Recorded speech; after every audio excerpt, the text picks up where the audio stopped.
Back in 2009, we only had Bitcoin as a cryptocurrency, but today that is not the case, and there are so many cryptocurrencies with so many different goals. But what if we had two main coins that will address the issue of the price volatility of the crypto market? Well, today we're going to discuss what those two coins are. Hey there, and welcome back to another video from the channel. Today, we're going to be talking about Bonfire and Safemoon coins and how they're different from one another. But before we begin, in case you're not a part of the community, then you can become one by subscribing to our channel for more videos just like this. And also, if you do enjoy the video, then please consider giving us a big thumbs up and ding the notification bell so you never miss any more content update from us. With all that out of the way, let's get into it. With the rise in prices of Bitcoin and a few other top altcoins over the decade, today we have so many currencies popping up every now and then. Today, Ethereum or Bitcoin is no longer a strange thing to most investors, and that has to do a lot with the fact that there were so many discussions about cryptocurrencies on social media and various online forums like Reddit. Dogecoin, which was supposed to be a joke, reached the top 10 positions this year, all thanks to Elon Musk. And we think the joke did go a bit too far.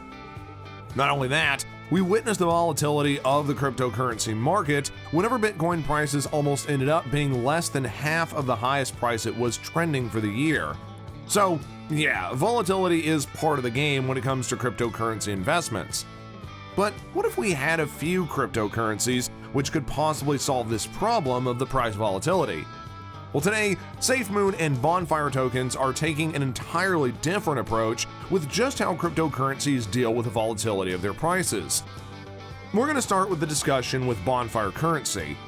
The token was launched on April 18th via the Binance Smart Chain, and according to the white paper, which was released by the team behind the Bonfire coin, the coin is described as a yield-generating coin for holders. The coin has a total supply limit of 1 quadrillion, and there are 625,124 trillion coins circulating within the market.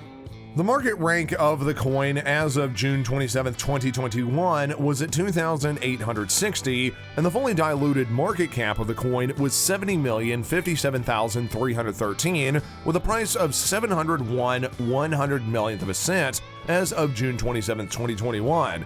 And these prices will change by the time you watch this video.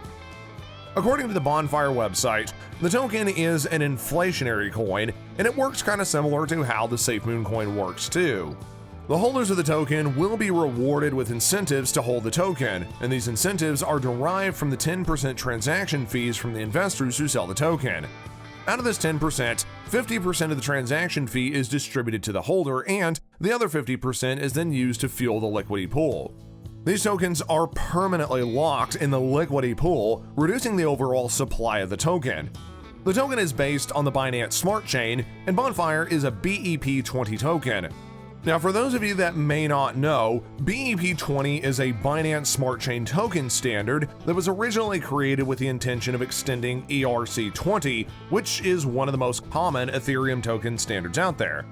Now, jumping on over to Safemoon, the coin was originally launched in March 2021, and the Safemoon coin had a fully diluted market cap of $3,022,514,864, with a price of 3,023 millionth of a cent as of the 27th of June 2020. And probably by the time you watch this video, all of these values will have changed. And the Safemoon's total supply is also at 1 trillion, with a circulating supply of 581 trillion tokens. Safemoon tokens work with 3 simple functions, and these functions are reflection, liquidity pool acquisition, and burn. With Bitcoin, miners receive rewards only when solving a complex cryptographic puzzle, but things, well, it's a bit different with Safemoon coins. First of all, let's discuss the functionality that is reflection. This is a new static reward that is here to fix the volatility issue with the existing cryptocurrency we know. The network itself ends up getting done in 2 ways. The first way is where the reward amount is conditional upon the volume being traded, which reduces the selling pressure caused by the early adopters who are ending up selling their coins. The second way is by encouraging the holding of tokens in order to collect higher payments based upon the total number of tokens owned. Such an approach is what ends up making Safemoon coins different from other coins out there. The second function is the liquidity pool acquisition, and according to the white paper, this particular function is the secret behind the success of Safemoon. The entire network is designed for long-term stability in such a way that the network rewards those who hold the coin by end up distributing the 10% transaction fees collected from investors who sell the coin. The entire reason for something like this is because it's to discourage investors from trading the coin. In fact, 50% out of that 10% ends up getting distributed among other existing owners, and the other half of the token is just burned. This is also done to discourage major holders of the token from ending up selling their tokens, which can affect the prices. The next function is manual burn, and most of the cryptocurrencies go through a process of this. For those of you that don't know, burning a cryptocurrency refers to sending a set amount of usable tokens to a completely unusable account, and by this way, the token will end up being removed from the supply, and the total number of coins in that supply would end up decreasing over time. When it comes to buying the tokens, the team behind Safemoon prefers to burn the tokens manually instead of a continuous burn, and what this means is that everything is done on purpose so as to control the supply of the tokens, and this could end up driving prices. Manually burning the tokens will also be announced in advance, and the entire process can be tracked publicly, leading to increased transparency. What we got here, though, is that both cryptocurrencies may not be the favorite among many day traders due to the fact of the penalty when they do try to sell the token. Such a scheme, in theory, does sound great, but the problem is that the prices of any cryptocurrency depend upon the utility of the coin, the hype surrounding the coin, and also the number of people buying into and selling the coin.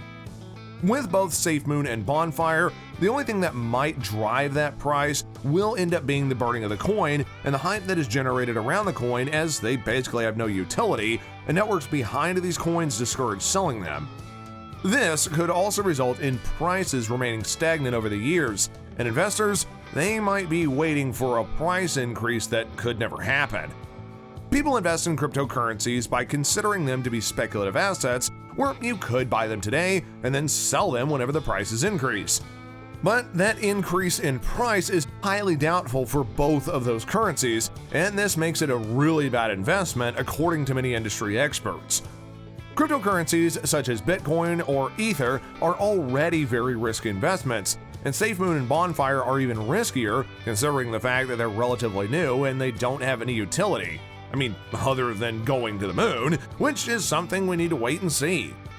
Both of these coins replicate the pyramid scheme where basically early adopters do have a chance to make a lot of money, and those who join in late might not make any at all.